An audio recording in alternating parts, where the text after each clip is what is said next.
శ్రీకైవల్యపదం భుజేరుటకునై చింతించెదన్ లోకరక్షైకారంభకు భక్తపాలన కళా సంరంభకున్ దానవోద్రేకస్తంభకు కేలిలోల విలసదృగ్జాల సంభూత నానాకంజాత భవాండకుంభకు మహానందాంగనాడింభకున్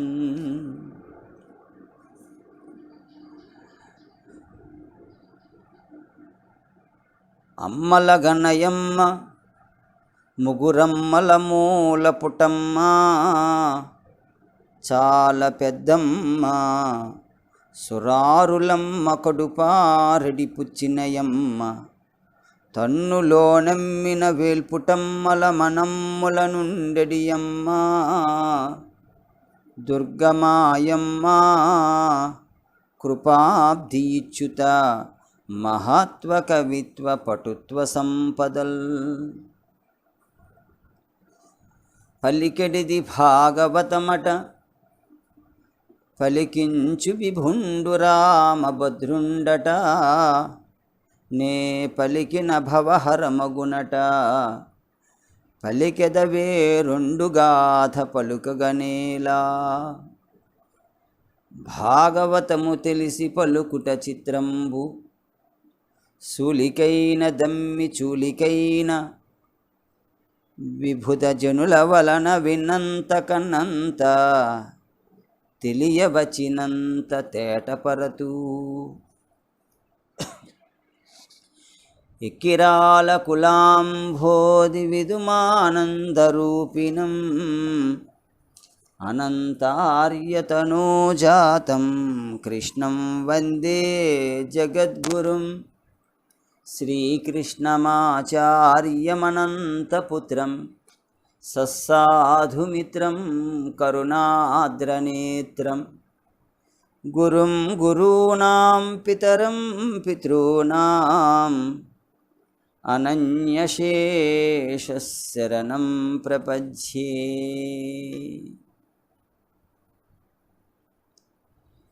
శ్రీ గురుభ్యో నమః. సభా సరస్వతికి నమస్కారం.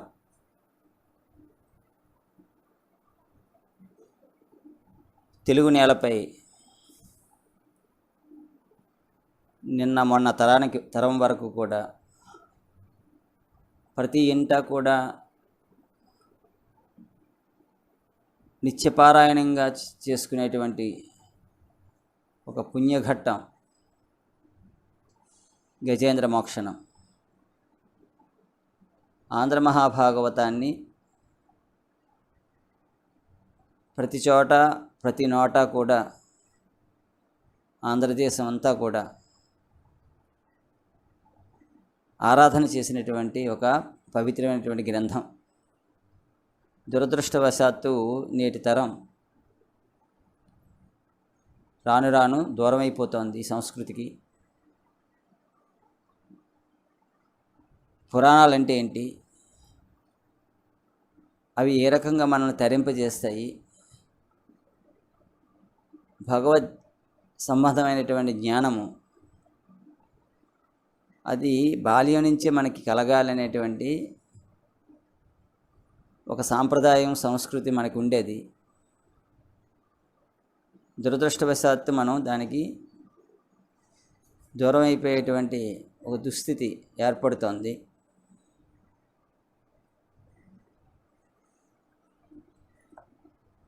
ఒక గదిలోకి ప్రవేశించామంటే బయటికి పోయే మార్గం తెలియాలి. అలాగే సృష్టిలోకి ప్రవేశించామంటే బయటపడేటువంటి మార్గం కూడా తెలియాలి. అలా మనల్ని బయటపడేటువంటి మార్గం చిన్నప్పటి నుంచి చెప్పేటువంటిది చనిపోవటం బయటపడడం కాదు, చనిపోవటం కూడా లోపల పడ్డమే. అంటే ఈ చరాచర జగత్ ఏదైతే ఉందో ఈ పుట్టడం మరణించడం కూడా అందులోనే జరుగుతోంది అలాగా చక్రంలా. ఈ వలయం నుంచి బయటపడాలంటే దానికి కావలసినటువంటి తరుణోపాయం మనకి ఆధ్యాత్మిక మార్గంలో లభిస్తుంది. అలా పరిష్కారాన్ని ఇచ్చేటువంటి మార్గం కలియుగంలో ప్రారంభంలో శ్రీమద్భాగవతంగా దిగొచ్చింది. అంటే ద్వాపరయుగ అంతంలో కలియుగ ప్రారంభానికి కలియుగంలో ఉండేటువంటి వారికి, ఈ కలియుగంలో ఉండేటువంటి జీవులందరూ కూడా ఓపిక లేనటువంటి వారు, అలసులు, మందబుద్ధులు, అల్పతరాయువులు. వీళ్ళకి ఏ రకంగా నేను పరిష్కారాన్ని ఇవ్వాలని పరితపించినటువంటి వ్యాసుడికి నారద మహర్షి దర్శనమిచ్చి, విష్ణు కథలు చెప్పుకోవయ్యా, వాటి వల్ల ధర్మాలు చెప్పే కన్నా విష్ణు కథలు చెప్పటం వల్ల వాటి నుంచి పరిష్కారం లభిస్తుంది. సర్వత్రా వ్యాపించినటువంటి చైతన్యాన్ని ఆరాధించడం ద్వారా జీవుడు విముక్తుడవుతాడు, తరిస్తాడు. అలా తరించడానికి అవతరించినటువంటి గ్రంథమే శ్రీమద్భాగవతం. శ్రీమద్భాగవతంలో ప్రతి ఘట్టం కూడా చాలా అద్భుతమైనటువంటిది. మనందరికీ కూడా జీవితానికి ఒక గమ్యాన్ని రమ్యంగా చెప్పినటువంటి ఘట్టాలు ఇవన్నీ. అందులో శ్రీమద్భాగవతంలో అష్టమ స్కంధంలో మరియు నవమ స్కంధంలో కూడా కొంచెం ఈ గజేంద్ర మోక్షణం అనేటువంటి ఒక ఘట్టం ఉంది.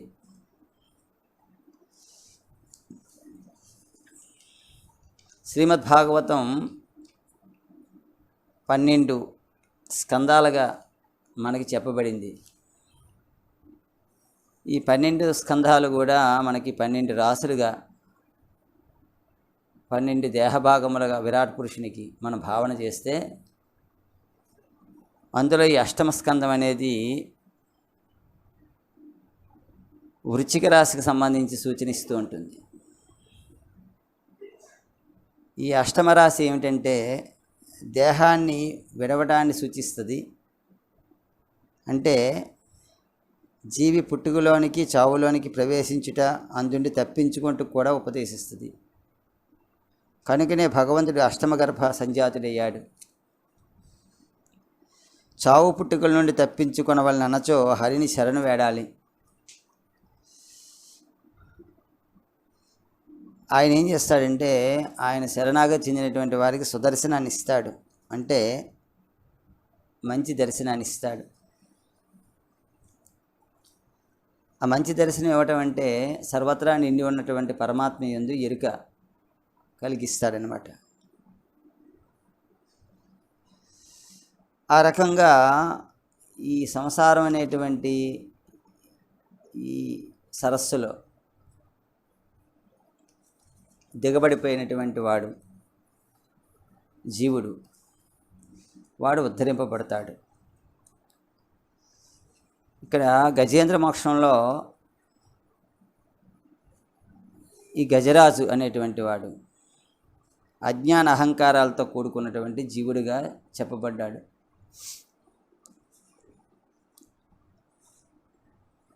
ఈ సంసారం అనేటువంటి సరస్సులో, సంసారం అంటే ఏంటంటే ఏది అనిత్యమో దాని యందు నిత్యమని భావించటమే సంసారం. ఈ కనిపిస్తున్నదంతా కూడా ఒక స్వప్నం లాంటిది. స్వప్నంలో మనం ఉంటున్నంతసేపు స్వప్నం అంతా ఎట్లా యథార్థం అనుకుంటామో, అలాగే ఇందులో మనం మాయ చేత నిండిపోయి జీవిస్తున్నప్పుడు ఈ జగత్తంతా కూడా మనం ఆ విధంగానే సత్యమని భ్రమిస్తూ ఉంటాం. ఈ సంసారమైనటువంటి సరస్సులోకి జీవుడు ఈ బురదలోకి ఇలా కూరుకుపోతూ ఉంటాడు. అంచేత ఆయనకి ఈ సంసార బంధం ఏర్పడుతుంది. ఈ సంసార బంధాన్ని మొసలి అంటారు. ఈ సంసార బంధంలో చిక్కుకున్నటువంటి ఆ జీవి అనేక వేల సంవత్సరాలు ఈ సంసారంతో పోరాడి బయటపడడానికి మార్గం తెలియక, బయటపడలేక ఈశ్వరుని యందు శరణాగతి చెందుతాడు.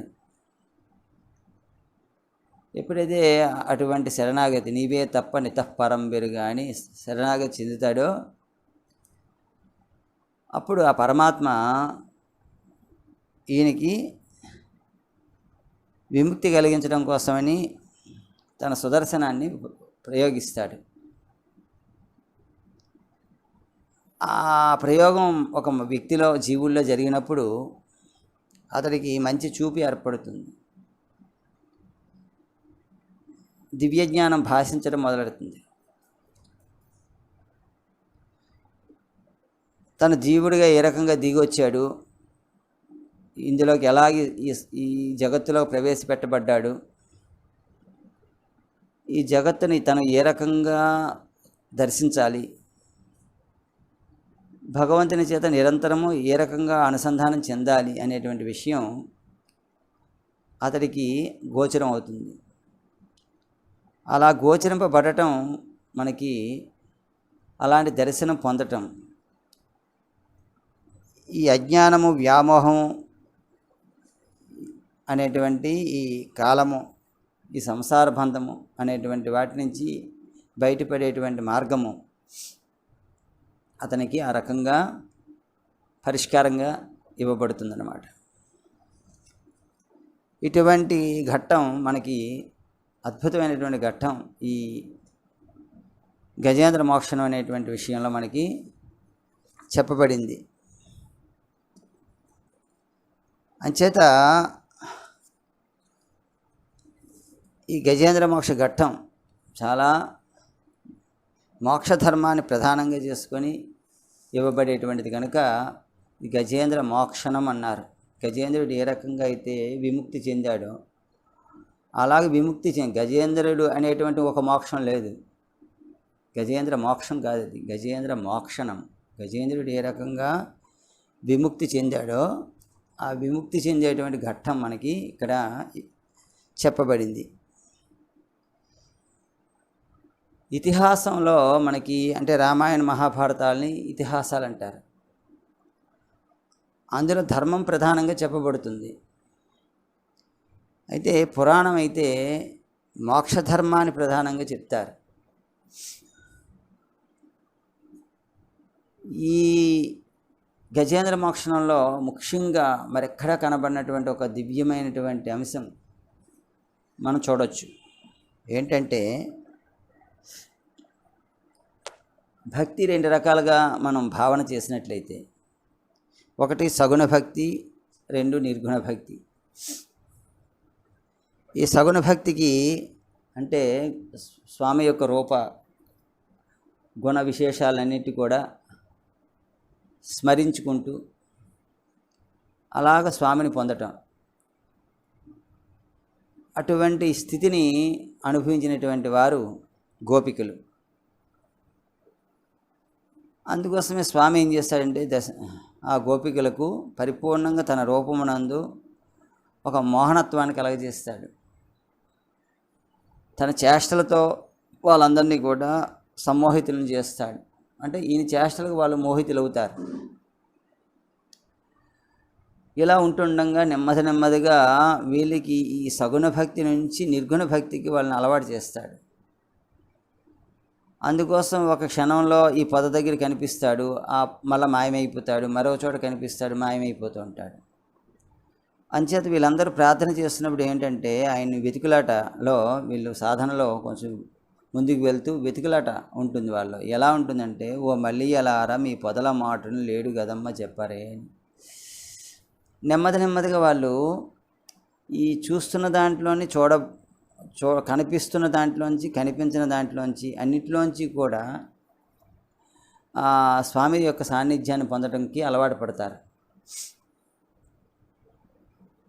అంటే నారీ నడుమ మురారి అని, ఆ మధ్యలో ఉండి గ్యాప్గా కూడా స్వామి ఉన్నాడు అనేటువంటి భావన పరిపూర్ణంగా వాళ్ళు పొందిన తర్వాత ఆయన బృందావనాన్ని విడిచిపెడతాడు.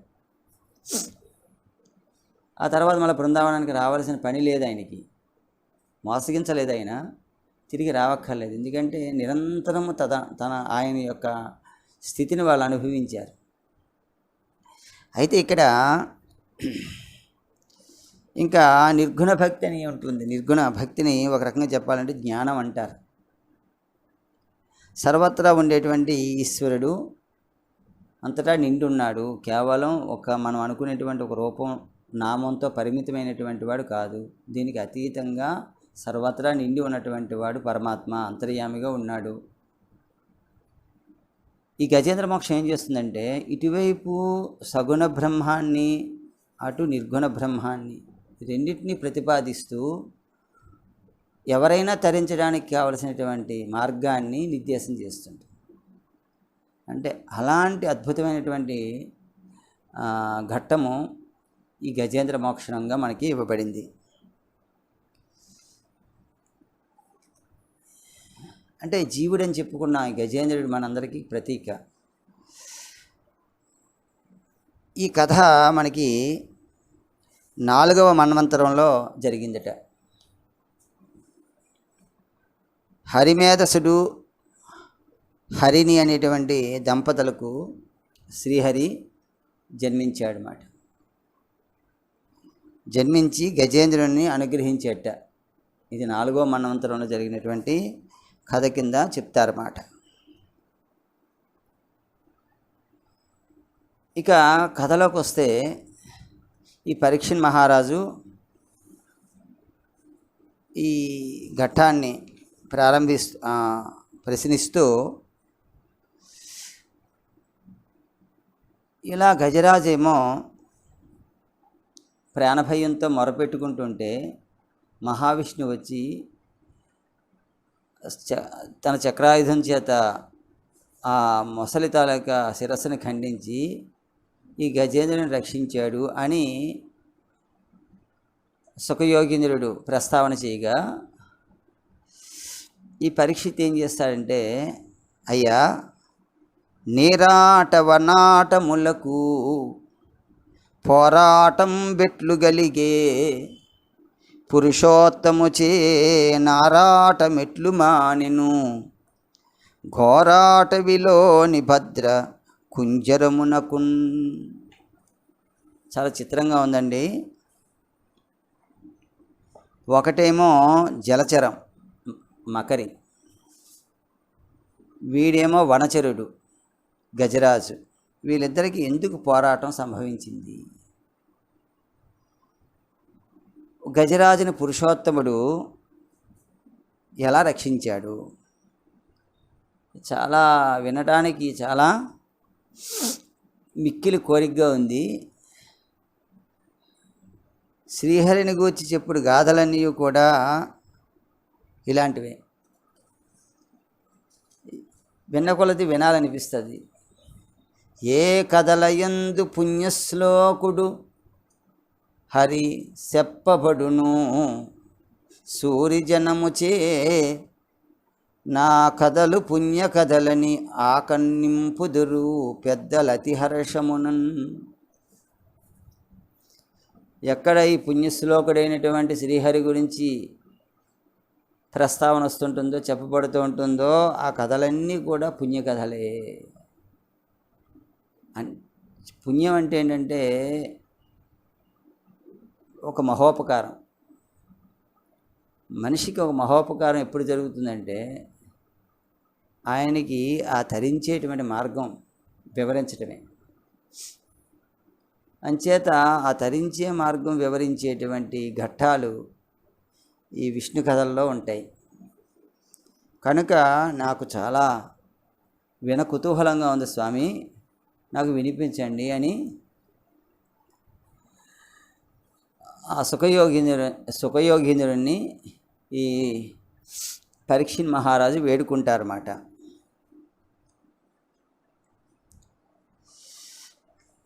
అప్పుడు ఈ పుణ్యఘట్టం చెప్పబడుతూ ఉంటుంది. అయితే ఇందులో చాలా విస్తారంగా అనేక వర్ణనలు ఉన్నాయి. సాధ్యమైనంత వరకు ముఖ్యమైనటువంటి అంశాన్ని విస్మరించకుండా మీకు ఈ ఘట్టాన్ని వివరించడానికి నేను ప్రయత్నం చేస్తాను. క్షీర సముద్రంలో త్రికూటము అనబడే పర్వతం ఉంది. అది 3 శృంగములతో 1 యోజనం పొడవు వెడల్పు ఎత్తులతో బహురత్నమయమై అనేక వృక్షలతా కుంజరములతోనూ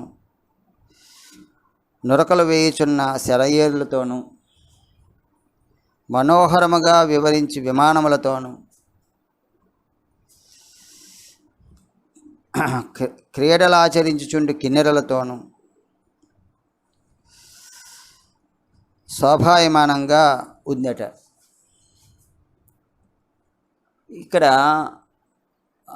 పోతనామాచుడు చాలా పెద్ద వచనాన్ని అద్భుతంగా చెప్పారన్నమాట. ఈ త్రికూట పర్వతం తాలూకా అందాన్ని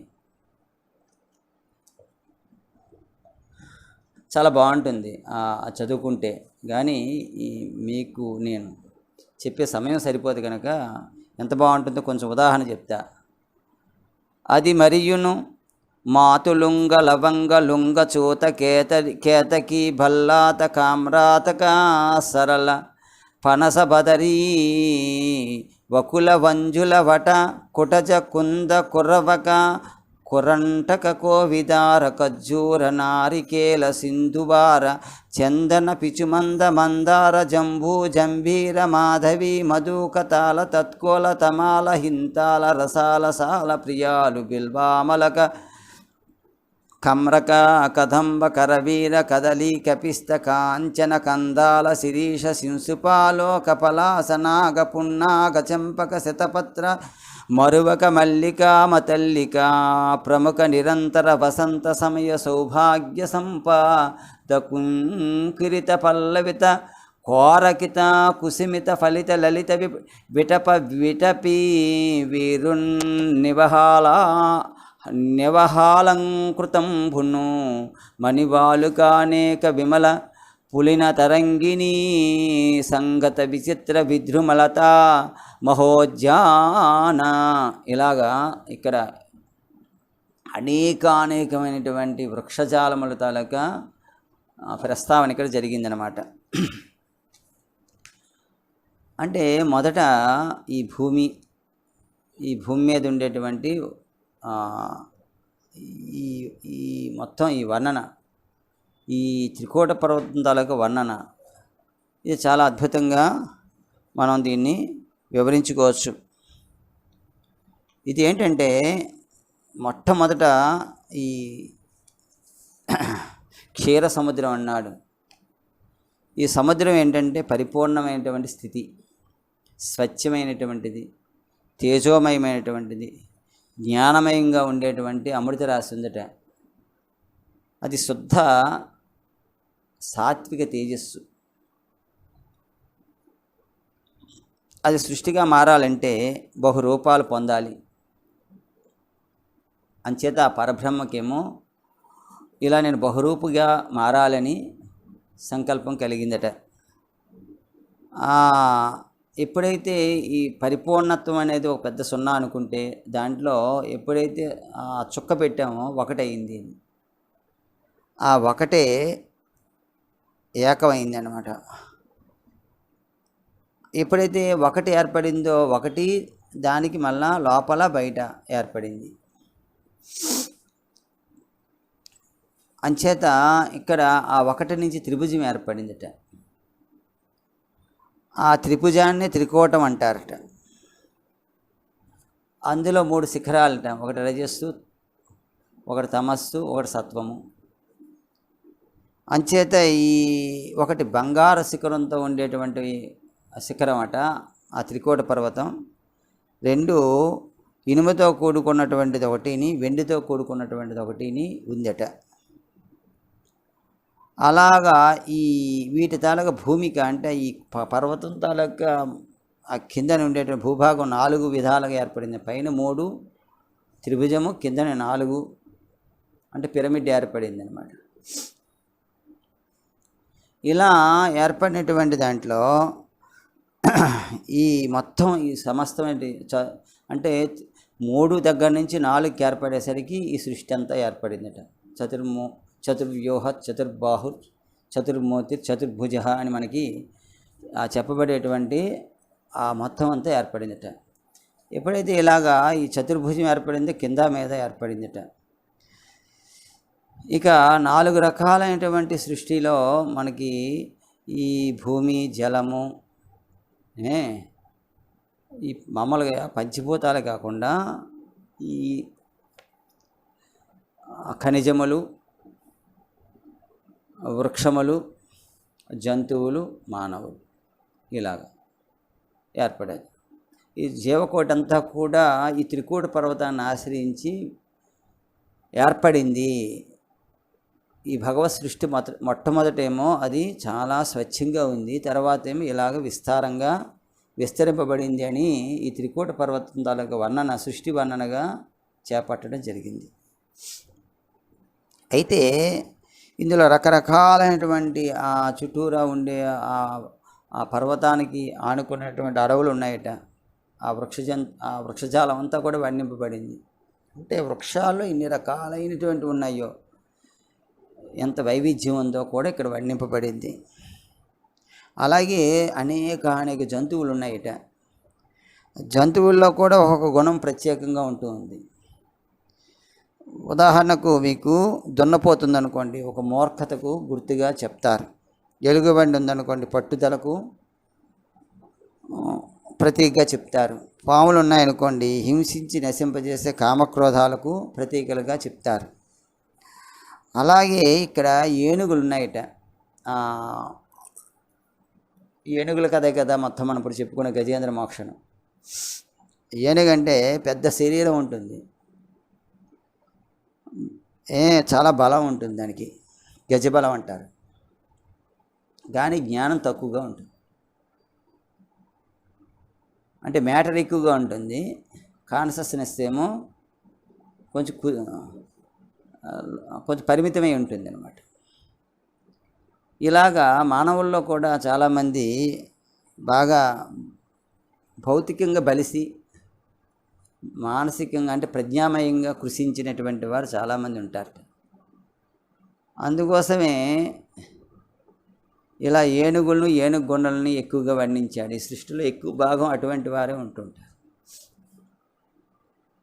బాగా వాళ్ళు విజృంభిస్తే ఇలాగ పూర్తిగా భౌతికంగా పెరిగిపోయి, మానసికంగా అంటే జ్ఞానపరంగా తగ్గిపోయి ఇట్లా ఉంటేట ఇంకా ఈ సృష్టి అనేటువంటి ఒక పెద్ద చెరువు ఉంది, దీనికట చెరుపు కలుగుతుందట.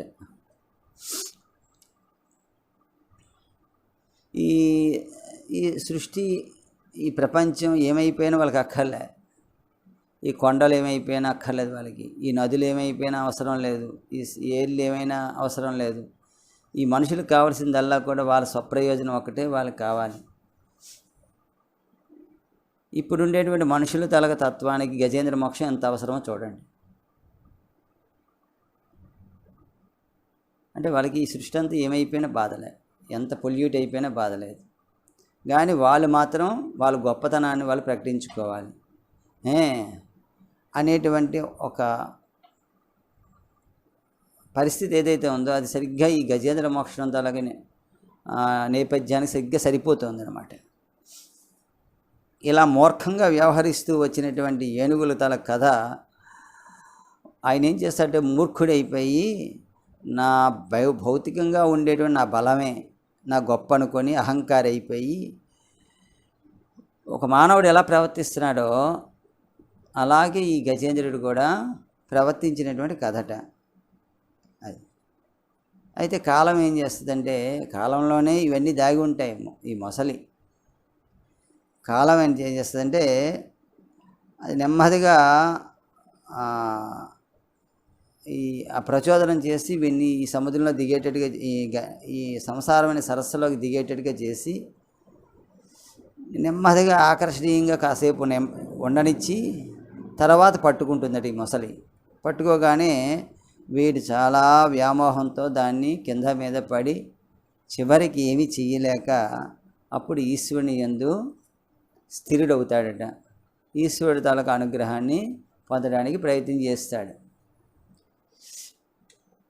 మరి మనకి సార్ బాగానే ఉంది మీరు చెప్తున్నది,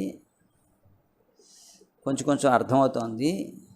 ఇంతకీ నాకు ఒక్క ప్రశ్న, ఏదో మనిషి పాత్ర తీసుకోవచ్చు కదా, ఈ గజేంద్రుడికి ఒక ఏనుగుకి అంత జ్ఞానం ఉంటుందా? ఈశ్వరుని ప్రార్థించేటువంటి పరిస్థితి దానికి ఎక్కడిది అని మీరు అడగవచ్చు. దానికి ఏంటంటే ఈ గజేంద్రుడి తలగా పూర్వజన్మ వృత్తాంతం కూడా మనకు తెలియాలి. అది కూడా భాగవతంలో చెప్పబడింది. ఈ ద్రవిడ దేశంలో పాండ్యరాజ్యమును పాలించేటువంటి ఇంద్రద్యుమ్నుడు అనేటువంటి ఒక రాజు ఉన్నట్ట. అతడు మలయ పర్వతంకి వెళ్ళి తపస్సు చేసేట. ఆ తపస్సు చేస్తూ అలాగ శ్రీహరి యందు పూర్తిగా లగ్నమైనటువంటి మనస్సుతో ఉన్నప్పుడు అగస్త్య మహర్షి అక్కడికి వెళ్ళారట. వెళితే అగస్త్య మహర్షి తలక రాకని ఈ ఇంద్రజిమ్నుడు అనేటువంటి రాజు గమనించలేదట. ఇంకా అగస్త్యుడి కోపం వచ్చి నువ్వు ఏనుగుపై జన్మించు అని శపించాట. ఆ గజరాజే గజేంద్రుడే ఈ త్రికూట పర్వతంలో అనేక ఏనుగులతో కలిసి ఆ ఏనుగులకు రాజై ఉన్నాడనమాట. ఈ గజేంద్రుడి తలకు పూర్వం ఏంటంటే ఆయన ఇంద్రజిమ్నుడు అనేటువంటి రాజు. ఆయన ఈ భక్తితో ఉన్నటువంటి వాడు. అగస్త్యుడి తాలూకా శాపం, ఎందుకంటే అగస్త్యుడిని గమనించలేదు కనుక. అయ్యేసరికి మరి ఈ మకరి దీనికి పూర్వవృత్తాంతం ఉంది. దేవలుడు అనేటువంటి ఇది ఒక గంధర్వుడు. ఆ గంధర్వుడి పేరు ఏంటంటే హూ అనేటువంటి గంధర్వుడు. ఈ హూ అనేటువంటి గంధర్వుడట ఈ దేవలుడు అనేటువంటి ఒక ఋషిని ఏదో ఇబ్బంది పెట్టాడు. ఆయనేమో మొసల వెయ్యి పడుండు అని శపించాడు. అయితే అక్కడ అగస్త్యుడు, ఇక్కడ దేవలుడు కూడా ఈ వీటికి పరిష్కారం ఏమిచ్చాడంటే మహావిష్ణువు చేత మీరిద్దరూ కూడా తరిస్తారు అని వరం ఇచ్చాడు. ఇక్కడ మనం చెప్పొచ్చేది ఏంటంటే ఋషులు ఎప్పుడు కూడా ఎవరి మీద ప్రత్యేకించి ద్వేషం కానీ కోపం కానీ వహింపరు.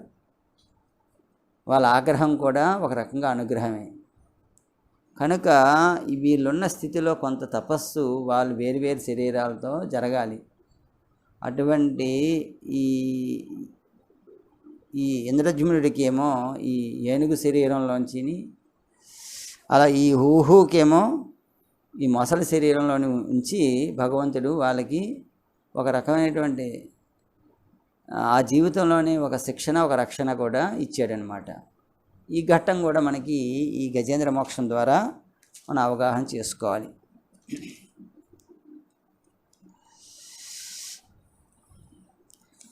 ఈ త్రికూట పర్వతం మీద ఇలాగ అనేక జంతువులు ఉన్నాయి, వృక్షాలు ఉన్నాయి. అలాగే చాలా మనోహరమైనటువంటి పర్వతం, ఎన్నో సెలయేళ్ళు ఉన్నాయి.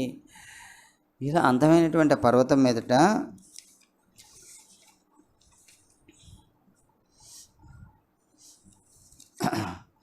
ఒక గజరాజు చాలా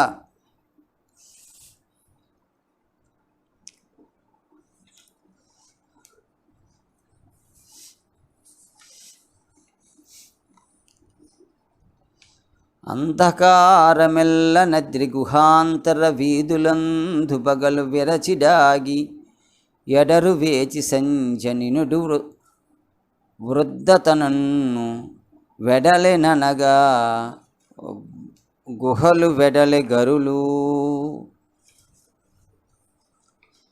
ఈ చీకటంతా కూడా ఒక దగ్గర రాశీభూతంగా ఉన్నట్టుగా అక్కడ ఆ అడవుల్లో ఉండేటువంటి ఆ గుహల్లోంచి దాగి ఆ చీకటంతా దాగి పగటిపూట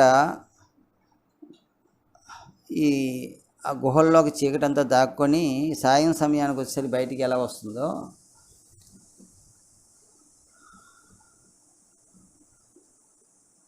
అది అంటే సాయం సమయానికి వచ్చేసరికి ఈ సూర్యుడు ముసలాడు అయిపోయాడు పాపం. అంటే ఆయన జవసత్వాలు తగ్గిపోయి అంచేత ఏనుగులు ఏం చేసే ఆ చీకటి ఏం చేసిందట, గుహల్లోంచి బయటికి వచ్చిందట. అలాగే ఈ నల్లని మత్తేభాలు ఈ గుంపులన్నీ కూడా బయటకు వచ్చేయట. మొదపటి ఏనుగులు కొండలు ఎదురైనను లెక్క చెయ్యవట, సింహంలు ఎదురైనా కూడా జంకవట. అవన్నీ కూడా అలా వచ్చి యథేచ్ఛగా విహరిస్తూ ఉన్నాయట. వాటి తాలూకా మదపు వాసన గాలి వల్ల పెద్ద పుల్లు గుంపు గుంపులుగా పొదరింట్లో దూరి అమ్మో ఇవి వస్తున్నాయి అంటే పెద్ద పుల్లలు కూడా జంకేంతగా అంత బలంతో ఏనుగులు ఉన్నాయట.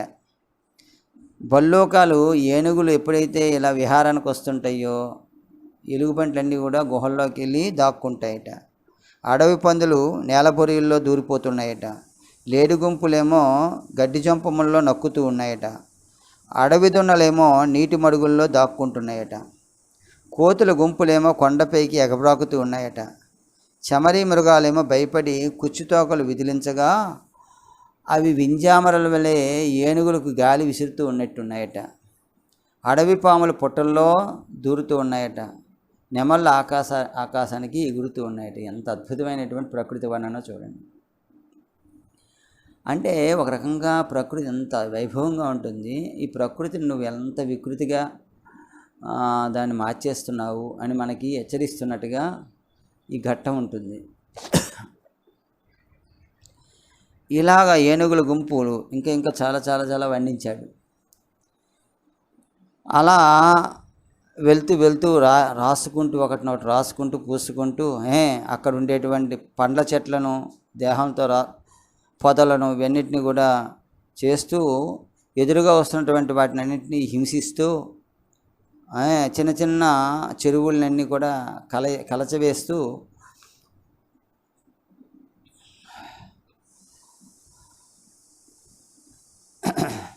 అలా వెళ్తున్నాయట. ఎంత ఏనుగులంటే ఎన్నింటేవి లెక్కలేనంత, ఎవరు కూడా లెక్క పెట్టడానికి అసంఖ్యాకంగా ఉన్నాయట. ఎటు చూసినా ఏనుగులేట. వానిలో ఒక ఏనుగు రాజు ఉందట. వాడు ఏం చేసేట, ఆ ఏనుగుల రాజు ఈ మంద నుండి విడిబడి దారి తప్పాయట. ఆయనతో పాటు ఆయన ప్రియురాండ్లు ఉన్నాయట. అయినటువంటి ఆడ ఏనుగులు ఉంటాయి. ఆ ఆడ ఏనుగులు ఆయన సేవిస్తుండగా వాడితో పాటు వేరొక దారి పట్టి వెళ్తున్నట్టే. అలాగా తన వలనే దాహంతో తప్పించిపోవచ్చున్న ఏనుగుల గుంపులు కనిపించడం లేదట. అంటే ఎప్పుడైతే మనం దారి తప్పిపోతామో మనలాంటి వాళ్ళు ఇంకా ఈ ప్రపంచంలో ఉన్నారు, వాళ్ళ తాలూకా అవసరాలు, వాళ్ళ తాలూకా జీవనము మనం పట్టించుకోం. అంచేత దారి తప్పేట ఈ ఏనుగు. అందుకోసం వాడికి వీళ్ళెవ్వరూ కనిపించలేదట. ఆయనకి ఇంకా భగవత్ స్పర్శ లభించలేదు కనుక అతడు తన భార్యలతో తనకు లభించిన దారి ఏదైతే ఉందో, తనకేది మార్గం అనుకుంటున్నాడో, తనకేది సౌఖ్యం అనుకుంటున్నాడో, తనకేది ప్రపంచం అనుకుంటున్నాడో ఆ మార్గం పట్టి అలాగా వెళ్తూ ఉన్నట్ట. ఆయనకి ఏమాత్రం సంకోచం లేదు, అరే నేను దారి తప్పానని. హాయిగా తన ప్రియురాండ్లతో విహరిస్తూ ఉన్నట్ట. చిన్న మడుగుల ప్రక్కనున్న లేత పచ్చికను భార్యలకు ప్రేమతో అందిస్తూ ఉన్నట్ట. పొదరిండ్లను తొండముతో పీకి వానితో భార్యలకు ఉపచారం చేస్తున్నట్ట. బలిష్టములైనటువంటి పూల చెట్ల కొమ్మలను విరిచి వారికి అందిస్తున్నట్ట. చెవులతో చల్లని గాలి విసురుతూ భార్యల చెమటలకు ఆరినట్లు చేస్తున్నట్ట. చెట్ల కొమ్మలతో వాని మెడలను చక్కగా నిమురుతూ ప్రేమతో పరిచర్యలు చేస్తున్నట్ట.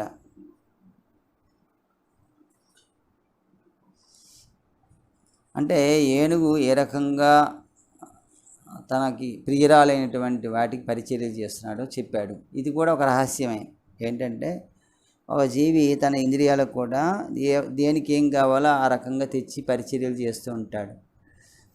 అది ఈ లోపల ఉండే జీవుడు ఈ భౌతికమైనటువంటి మార్గం పట్టినప్పుడు, ఇదే స్థిరం అని అనుకుంటున్నప్పుడు ఆయన ఈ నోటికి ఏం కావాలొస్తే అది అందిస్తూ ఉంటాడు, చెవులకి ఏది కావాలొస్తే ఏదైనా అందిస్తూ ఉంటాడు, అలా స్పర్శకి ఏం కావాలొస్తే అవన్నీ అందిస్తూ ఉంటాడు. అలాగా అన్నిటికీ కూడా మేపుతూ ఉంటాడు, వాటికి సపర్యలు చేస్తున్నట్టుగా ఉంటాడు. అలాగే ఈ గజరాజు కూడా మధించినటువంటి వాడై, అందుకే బాగా బలిస్తున్నాడని చెప్పి గజరాజుని చెప్పడం కోసం ఇక్కడ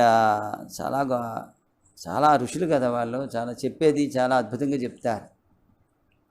అంటే భౌతికమైనటువంటి బలం బాగా ఉన్నటువంటి వాడు, పదార్థమైనటువంటి జగత్తు ఏనుక్కున్నంత పదార్థం ఎక్కడ ఉండదు శరీరం. అలాగా పరార్థమే కాకుండా పదార్థమే జీవిస్తున్నటువంటి వాడు. ఇంకా అలాగా ఒక దాని యందు ఒకటి, అంటే ఈ పురుష ఏనుగు, ఈ ఆడు ఏనుగులు ఇవన్నీ కూడా వాటి యందు చక్కగా మోహం చెందినటువంటివి, చాలా అనేక రకములైనటువంటి సరస్సల్లాపాలన్నీ కూడా చేసుకుంటూ అలా నడుస్తున్నాయిట. అలా వెళ్తూ ఉండగా అతనికి ఒక అద్భుతమైనటువంటి సరస్సు కనిపించిందట. అప్పుడే వికసించిన రంగురంగుల కలువ పూలు ఉన్నాయట అందులో. వానిపై నాట్యమాడుతున్నటువంటి తుమ్మిదల గుంపులు కనిపించేయట. ఎంతో మనోహరంగా ఆ సరస్సు ఉంది. దాని ఒడ్డున మర్రి, మామిడి, మద్ది మొన్న వృక్షరాజాలు ఉన్నాయి, పూలతీగలున్నాయి, పొదరిల్లు దట్టంగా ఉన్నాయి.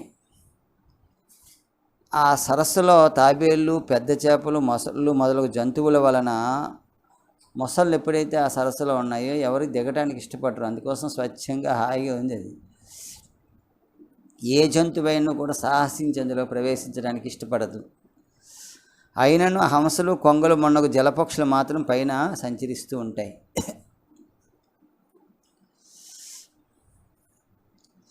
అంచేత వీడికి ఏంటంటే ఓ మోహంతో ఉన్నాడు, భార్యలతో కలిపి ఉన్నాడు కదా. వీళ్ళ దగ్గర ఈయన ఒక నాయకుడు, హీరో కనుక వాళ్ళందరి ముందర కూడా తన తలగా గొప్పతనం చూపిద్దామనేటువంటి ఆ భ్రాంతిలో పడి ఎవ్వరూ లేనటువంటి ఆ సరస్సు దగ్గరికి ఈ పరవశించి దిగాడట. ఈ కలువ పూల తలక వాసనతో కూడుకున్నటువంటి చల్లని గాలి ఒంటికి తగలగానే ఆయన దేహం పరవశించిందట, పులకరించిందట. ఈ తామరతోండ్లను భుజించుచున్న రాజహంసలు చేయి కళారావాలు ఉన్నాయో రావాలు ఏవైతే ఉన్నాయో అవి కలరావాలంటారు, చెవులకి పండుగగా ఉన్నాయట. ఇలాగ చాలా ఈ విచ్చినటువంటి ఈ పుష్పాల తల సువాసనలన్నీ గ్రోలుతూ ఆ మధురమైనటువంటి నీటిని బాగా లోపలికి తొండం ద్వారా తీసుకుని పైకి విరజిమ్ముతూ ఎంతో వైభవంగా ఈ ఆయన తలకు పంచేంద్రియాలన్నీ కూడా పరితృప్తి చెందేట్టుగా అతని తలకు ఇంద్రియ వ్యాపారానికి మొత్తం ఆ ఏనుగుల కుటుంబం అంతా కూడా చాలా మరిచిపోయి మడుగులోకి చొరబడ్డాయట. వాటి దిగితే అన్నీ కూడా ఇదంతా కూడా జీవసృష్టి అంతా కూడా ఈ జీవులు ఒక్కొక్కదానికి అలాగ అభ్యాసం అవుతూ ఏ రకంగా అయితే చిత్తవృత్తులకి లోనవుతూ ఉంటారో అలాగే పరిపూర్ణంగా ఈ సంసారమైనటువంటి ఈ జలాశయంలోకి దిగిపోయట. బాగా దిగిపోయి ఇంకా దిగినవాడు ఊరుకోవచ్చు కదా, అడ్డు లేని స్వేచ్ఛతో ఆ గజేంద్రుడు విహరిస్తూ ఉన్నట్ట. ఆడ ఏనుగులు అతనిపై చిమ్మిన నీటితో అతడు తడిసిన నల్లని పర్వతం వలె ఉన్నాడట. ఆడు ఏనుగులు తొండంతో పద్మములు పైకెత్తి వాడిని అలంకరింపజేయుగా 1000 కన్నులు ఇంద్రుని వలె ప్రకాశించేట. అతని భార్యలు కలువల పుప్పొడులు తొండముతో వానిపై విరజిమ్మగా బంగారు రంగుతో అతడి మేరు పర్వతంలో మెరిసిపోయేట. అతని ప్రియురాండ్లు తామర తోండ్లను పెరికి గజరాజును అలంకరింపగా అతడు సర్పములని ఆభరణములుగా ధరించినట్లు ప్రకాశించేట. తన రాణులు ముత్యములను ముత్యపు చిప్పలను తనపైకి చల్లగా అతడు మెరుపులతో కూడిన మేఘం వలె విప్పారేడట. ఇలా అద్భుతంగా ఆ దృశ్యం చాలా బాగుంటుంది. పద్యం విడివిడిగా చదువుకుని అర్థం గ్రహించినట్లయితే ఇంకా అద్భుతంగా ఉంటుంది. కానీ ఇప్పుడు మనకి చెప్పుకునేటువంటి విషయానికి ఎక్కువ ప్రాధాన్యత ఇవ్వాలి. చెప్పుకునే విషయం ఏంటంటే, ఎందుకు ఈ గజేంద్రుడి కథ, ఇది ఏ విధంగా మనకి సాధనాపరంగా ఉపకరిస్తుంది అనేటువంటి విషయం ప్రధానాంశం కనుక దాన్ని చెప్పుకునేటప్పుడు ఈ వర్ణాన్ని కాస్త కుదిస్తాను నేను. ఇది ఎక్కువగా ఇలాగా ఆయన ఆ సరస్సులో జలక్రీడలు చేస్తూ ఉంటే అప్పుడు అకస్మాత్తుగా సరస్సులో బొగబొగలాడుచు ఒక పెద్ద బుడగలతో అలలు ఆకాశం పైకి ఎగసిన. ఎక్కడో లోపల ఉన్నాడండి ఆయన, అదృశ్యంగా ఉన్నాడు. ఈ ప్రపంచంలో కూడా ఈ మనల్ని పట్టుకునేవాడు కాలస్వరూపుడు, కాలం రూపంలోనో లేకపోతే ఇంక మరో అనే అజ్ఞానం రూపంలోనో అహంకారం రూపంలోనో వాడు లోపల దాక్కొని ఉంటాడు. ఎప్పుడు సమయం వస్తే టక్కన పట్టుకుంటాడు. అలాగా ఈ మకరం ఏదైతే ఉందో అది ఆ లోపల ఎక్కడో ఉన్నాడు. వాడు ఆ నీటి అడుగున ఉన్నాడు. వాడు కాస్త పైకి ఎలా చలించేసరికి లోపల కింద నుంచి ఆ గ్యాప్లో గాలి వస్తుంది కదా, బుడబుడగలు వచ్చేటి పైకి. లోక భయంకరమైన పోత్కార శబ్దమునకు సరస్సులో చిన్న చిన్న మొసళ్ళు చేపలు మొన్నగొని భయపడిపోయేట. అంత పెద్ద మొసలు. ఇక్కడ మనం చూస్తున్నటువంటి ఏనుగు ఎంత గజరాజు, వీడెంత మదించి పెద్దగా కనిపిస్తూ ఉన్నాడో అలాగే ఆ మొసలి కూడా చాలా బలిసినటువంటి మొసలిది. తీవ్ర వేగంతో తోక తిప్పగా సరస్సులో నీరు సుడిగుండములలో గిరిగిరి తిరిగేట. ఈ గిరగిరా నీళ్లు తిరిగి ఆ మొసలి తనకి తల పైకెట్టి చూసిందట. తీవ్ర వేగంతో పైకి ఎగిరి ఒక్క దూకి సూర్యుడిని కబలించి రాహువు వలె ఆ మొసలి ఒక్క హోంకారంతో గజరాజుని ఒడిసి పట్టిందట. అప్పుడు ఏం చేశాడు ఈయన అంటే, ఈ గజరాజు మకరేంద్రుని పట్టు నుండి చటుక్కుని తప్పించుకొని తొండంతో ఒక్క దెబ్బ కొట్టగా మొసలి పట్టు తప్పి నీటిలో పడిపోయిందట. అయినను అతి వేగంగా వెనుదిరిగి గజేంద్రుని ముందర కాళ్ళు రెండింటినీ కూడా నోటితో కడిచి పట్టుకుందట.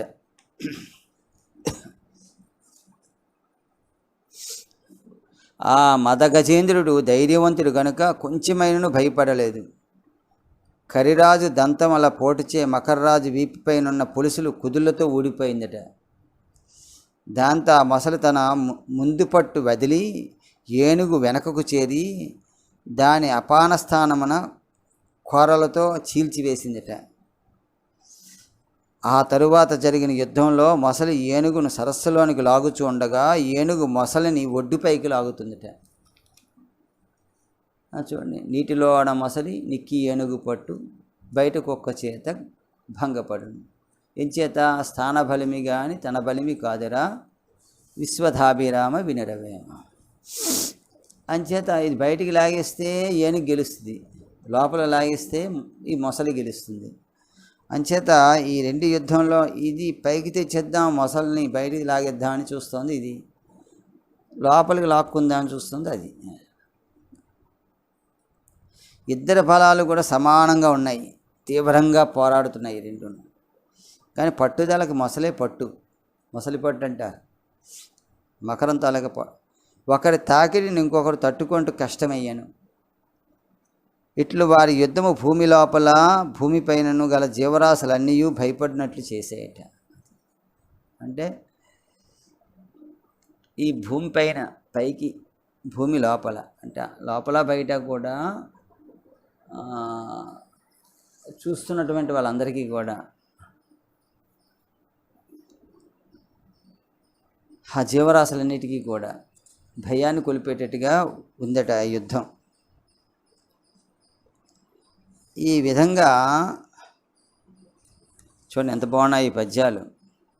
కరిదిగుచు మకరి సరసికి గరి దరికిని మకరి దిగుచు గరకరి బెరయన్ గరికి మకరికి గరి భరమనుచు మనుచును నతల కుతల బటు లరుదుపడన్.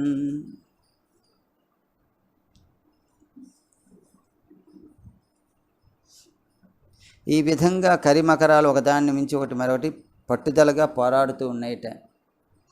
అన్ని లోకముల వారికి భయంకరంగా ఉందట. ఒకరినొకరు జయించాలని పట్టుదలతో సరస్సును అల్లకల్లోలం చేస్తూ ఉన్నారట. 2 సింహములు 2 పర్వతాలు పోరాడుతున్నట్లున్నాయట. ఒకదానితోనొకటి సరస్సులోనికి వెలుపలకు ఈడ్చుకొనుచు పోరాడుతూ ఉండగా సరస్సు అల్లకల్లోలమై నురగలు తేరిందట. ఒకరినొకరు చీల్చుకొనుచు లాగుచుండగా సంధిబంధముల నుండి ఎముకలు కదులుచూ ఉన్నాయట. ఆ రెండింటి వేగమునకు నీటిలో నివసించు తాబేళ్ళు, చేపలు, కప్పలు మొదలగు జీవరాశులు చనిపోతూ ఉన్నాయట. ఒకదానికొకటి పడద్రోసి మట్టగించుచు దెబ్బల కడ్డముగా నాచు మొదలైన వాడిని విసురుకొనుచు అవి పోరాడుతూ ఉన్నాయట. రాత్రింబవళ్ళ వలె ఒకదాని తర్వాత ఒకటి బలము పుంజుకొనుచు చేయుచున్న ఆ యుద్ధం చాలా కాలము సాగాను. ఎంతకాలం సాగిందండి? అది లెక్కలేని సంవత్సరాలు అయిందట. ఏదైనా యుద్ధం అన్ని సంవత్సరాలు ఉంటుందా? అన్ని సంవత్సరాలు ఉంటుందా? 1000 సంవత్సరాలు ఉంటుందా అని మీకు ఆశ్చర్యం కలగవచ్చు. కానీ ఎప్పుడైతే మన జీవుడిగా ఈ సంసారంలో ప్రవేశించామో అది అనేక సార్లు మనం పైకి రావటం, మళ్ళా దాంతో గ్రసింపబడటం, మళ్ళీ పైకి రావటం, మళ్ళీ పట్టుపడడం అనేది ఈ జన్మజన్మల పరంపరలో ఒక జీవుడు పడేటువంటి ఏదైతే వేదన ఉందో అదే గజేంద్ర మోక్షంలో చెప్పబడింది. అది మనం ప్రధానంగా ఇక్కడ తీసుకోవాలి. మనిషి వేదన వేరు, జీవుడి తాలూకా వేదన వేరు. మనిషి ఏంటంటే ఎదురుగా ఉండేటువంటి ఒక సమస్యని ఆలోచన చేస్తూ ఉంటాడు. అది తప్పించుకుంటే సుఖంగా ఉంటుంది. మళ్ళీ మరొక ఏదో ప్రాబ్లం వస్తూ ఉంటుంది. అది తప్పించుకుంటుంటే బాగుంటుంది.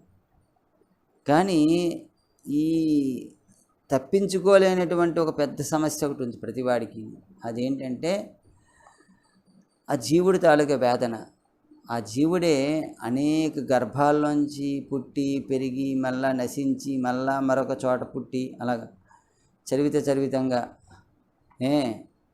పునరపి జననం పునరపి మరణం అని శంకరులు చెప్పినట్టుగా అలాగ పుడుతూ చేస్తూ అట్లాగా ఈ అనివార్యమైనటువంటి సంసారం ఉందే,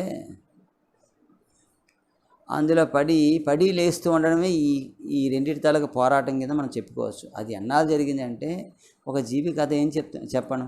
అది ఎప్పుడు వచ్చాడో, ఎప్పుడు మొదలైందో వాడి కథ, ఎన్నిసార్లు పడ్డాడో, ఎన్నిసార్లు పైకి రావాలని ప్రయత్నం చేశాడో, మళ్ళీ ఎన్నిసార్లు ఈ మకరం చేత వెనక్కి లాక్కోబడ్డాడో, ఈ కథని ఒక జీవితాల కథ. ఇక్కడ కేవలం ఒక ఏనుగు కథని మాత్రం దీన్ని మనం చదువుకోకూడదు. జీవితాలకు వేదన. అందుకోసమే ఆయనతో ఉండే అనేక ఏనుగులు, ఆ ఏనుగులు కూడా అనేక జీవులు, వాటికి ఉండేటువంటి ఆ జీవిత కథలు కూడా ఇలాగే అనేకము. అంచేత ఇన్నిటికి వాడు నాథుడు, అంటే ఇన్నిటికి వాడు, ఇన్ని జీవులకి వాడు రిప్రజెంటేటివ్ అన్నమాట, ప్రతినిధి. ఆ ప్రతినిధి తాలూకు కథ తెలిస్తే ఇన్నిటి తాలూకా కథ కూడా తెలుస్తుంది. అంటే ఒక గ్లాసుడు నీళ్లు సముద్రంలోంచి తీసుకొని ఆ గ్లాసుడు నీళ్ళలో ఉండేటువంటి రసాయనాలు ఏటేటి ఉన్నాయో అన్నది మీరు పూర్తిగా తెలుసుకోగలిగితే ఈ సముద్రం నిండా ఏముందో తెలుసుకోవచ్చు.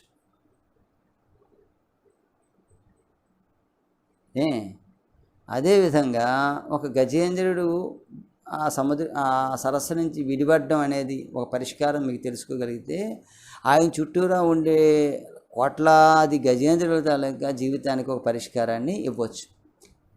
అటువంటి పరిష్కారాన్ని ఇచ్చేటువంటి మహోన్నతమైనటువంటి ఘట్టం గజేంద్ర మోక్షణం. అది అంచేత ఈ గజేంద్ర మోక్షణంలో ఇంకా మనం కొన్ని విషయాలు చెప్పుకుందాం. అది తెలియాలి. ఎందుకు చెప్పుకోవాలి? ఈ కథ ఏంటండి, ఏనుగు ఏంటండి, ఇదేదో మొసలు ఏంటండి, ఈ కథ మాకు తెలుసండి, పట్టేస్తే విష్ణు వచ్చి కొట్టేసేటట్టు కదా అని సింపుల్గా తీసుకునేది కాదు. అది ఇందులో దిగిపోయినటువంటి బురదలో చిక్కుకున్నటువంటి వాడు, మొసలతో పట్టుకున్నటువంటి వాడు ఏ రకంగా ఉద్ధరింపబడ్డాడు, ఏం చేస్తే ఉద్ధరింపబడ్డాడు, ఎలా ఉంటే ఉద్ధరింపబడ్డాడు, ఆ ఉద్ధరించే ముందర తను తాను ఇదంతా కూడా ఆత్మవిశ్వాసం అనే మాట వాడుతూ ఉంటాం. మనల్ని మనమే ఉద్ధరించుకోవాలని చెప్పుకుంటుంటాము. మంచిదే, మంచి విషయం అది. కానీ తను తాను ఉద్ధరించుకోవడానికి ఈశ్వరుడు తనకు సహాయం కావాలి అని చెప్తాడు. 6వ అధ్యాయంలో మనకి భగవంతుడు నువ్వు ఉద్ధరించుకో అని చెప్తాడు. చెప్పి సూరుకోవచ్చు కదా, మరి వదిలేయచ్చు కదా. అంటే అలా నేను చేసుకోకపోతే నేను చేసుకోలేను, అప్పుడు నేను ఏం చేయాలి అంటే అప్పుడు చెప్తాడు చివర. ఏం చెప్తాడంటే సర్వధర్మాన్ పరిత్యజ్య మామేకం శరణం వ్రజ అహంత్వాం సర్వపాపేభ్యో మోక్షయిష్యామి మా శుచ. అంటే ఈ ఉద్ధరించుకొని నువ్వే పైకి రా, నీకెవడు సహాయం లేదనే మాట ఇక్కడ కూడా ఉంది. అలాగే తను తాను ఉద్ధరించుకుందామని ప్రయత్నం చేశాడు పాపం. మంచి సంకల్పమే, దాన్ని ఎవరు కాదనలేరు. కనుక ఈశ్వరుడు కూడా పైనుంచి కలుగు చేసుకోకుండా చూశాడు. లేదు, నాలో లావక్యంతయు లేదు అన్నాడు, నాకే బలం లేదు, ధైర్యం విలోలంబయ్యే అంటే అప్పుడు స్వామి ఏం చేశాడంటే, అయితే సరే, ఎవరు ఏమీ లేదని మాత్రం అనుకోకు, నీ చుట్టూనే నీ సహకారం ఉంది, నువ్వు గ్రహించినాడు ప్లెంటీ ఆఫ్ ప్రాణ అనేటువంటిది చుట్టూనే ఉంది. అది గ్రహించలేనప్పుడే చచ్చిపోతుంటాం. అంచేత ఈ సమస్త జ్ఞానము నీ చుట్టూనే ఉంది, బ్రహ్మము నీ చుట్టూనే ఉంది. అసలు అలా చెప్పుకునే కన్నా బ్రహ్మంలోనే నువ్వు ఉన్నావు, ప్రాణంలోనే నువ్వు ఉన్నావు, దేవుళ్ళలోనే నువ్వు ఉన్నావు, కానీ దేవుడు ఆడుతూ ఉన్నావు. ఒక యోగి ఆత్మకథలో నాకు ఒక వాక్యం బాగా నచ్చింది. ఒక వాక్యం ఉంది అందులో. ఏంటంటే సముద్రంలోనే ఉంది చేప, చుట్టూను సముద్రమే, కానీ ఆ చేపట దాహంతో చచ్చిపోయింది. అలాగే జీవుడు ఈశ్వరునిలోనే ఉన్నాడు, కానీ ఈశ్వరుని తెలుసుకోకుండా నశించిపోతూ ఉన్నాడు.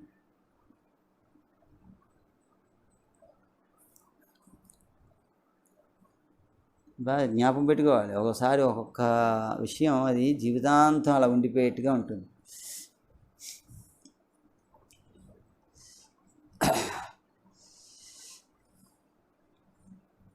ఎలా అంటే ఈ గజేంద్రుడు ఒడుపు, బలము, నైపుణ్యము చూపుచు పోరాడుచున్న పద్ధతికి భయపడి, ఇంకా రాశి చక్రంలో కూడా మకరం ఉంది కదా, ఆ మకరము, మీనము, కర్కాటకము మొదలైన తమ మిత్రుల సహాయముగా వచ్చునా అన్నట్లు ఉండెను.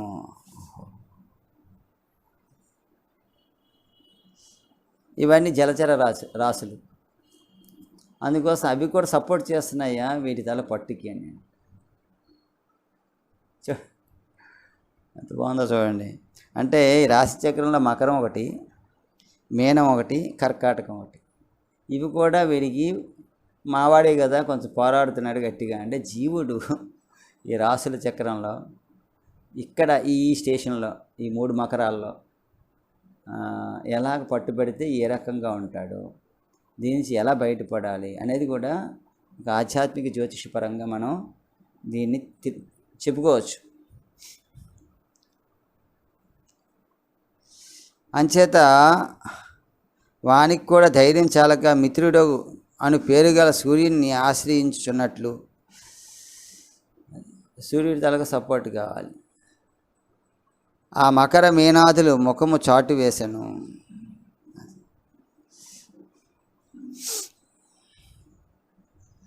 గజరాజు వజ్రాయుధం వంటి భయంకర దంతములతో తీవ్ర వేగమున మొసలి కొమ్ము పగులినట్లు కుమ్మెను.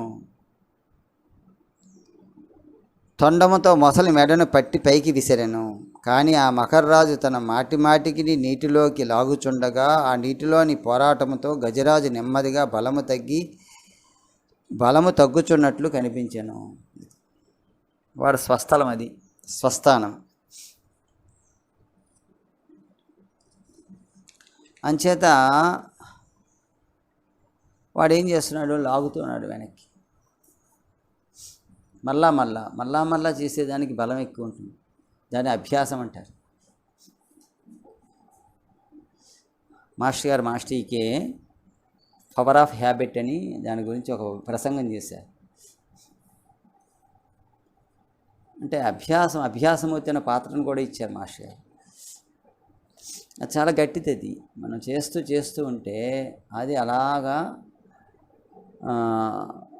అదే మనం అయిపోయేటట్టుగా స్వభావంగా మారిపోయేటువంటి విధానంగా ఉంది.